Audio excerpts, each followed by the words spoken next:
Kjo që do t'ju them sot është tejet e re dhe e veçantë. Një fakt që e kam zhvilluar gjëre gjatë në librin tim Gjuha e Nënës. Shkronja që në shqip shpesh herë shfaqet si një digraf, dy shkronjësh, TJ, siç janë te fjalët shqerë dhe shtjerë ose mushqerë, mushtjerë. Pra qja është e njëjtë me TJ. Një nga aforizmat e Petrozhejt nga cila mora shkas, dreqi ndreqi, më shtyu që të motivoj fjalët ndreq dhe dreq, që mjafton të zvendësosh shkronjën që me TJ dhe kemi fjalët drejt në të dyja rastet, që do të thotë se dreqi është ai që po drejton sot, por njëkohësisht është dreqi që do ta drejtojë, do ta rregullojë këtë punë. Si dhe pse, kjo kërkon shumë punë, por do ta merrni vesh.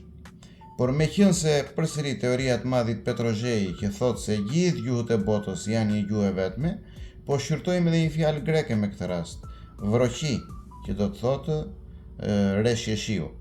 Mjafton të zvendësojmë qen me TJ dhe kemi nga vroqi, do të thotë vrojti.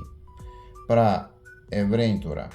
Fjala del 100% shqip. Shpresoj t'u ketë pëlqyer dhe faleminderit.